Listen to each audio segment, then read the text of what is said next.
এই পর্যায়ে আমি স্যারের কাছে জানতে চাইবো, স্যার আসলে ফ্রোজেন শোল্ডারটা আসলে কি? আর একজন রোগী কিভাবে বুঝবে যে তার আসলে ফ্রোজেন শোল্ডার হইছে? হ্যাঁ, ধন্যবাদ মানিক সাহেব আপনাকে।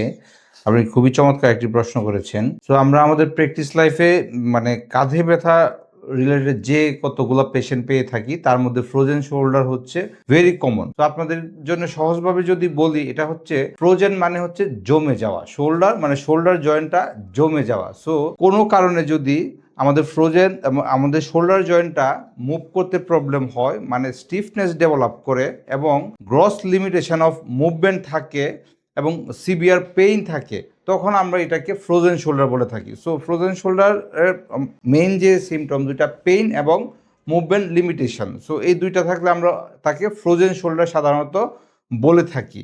একজন রোগী খুব সিম্পল বাসায় সহজে বুঝতে পারে। একজন ফ্রোজেন শোল্ডারে যেটা হয়, মানে হাত উপরের দিকে উঠাইতে সমস্যা হয়, রোগী সাধারণত মাথা আঁচড়াইতে সমস্যা হয়ে থাকে, পিছন থেকে মানি ব্যাগ বের করতে সমস্যা হয়ে থাকে, পিঠ চুলকাতে সমস্যা হয়ে থাকে, ওভারহেড অ্যাক্টিভিটিগুলো করতে পেইন হয়ে থাকে এবং এফেক্টেড সাইডে অনেক সময় ঘুমাইতে সমস্যা হয়, ব্যথাটা অনেক সময় হাতের দিকে নিচ পর্যন্ত নামে। সো এগুলোর মাধ্যমে রোগীরা সাধারণত বুঝতে পারবে তার ফ্রোজেন শোল্ডার হচ্ছে।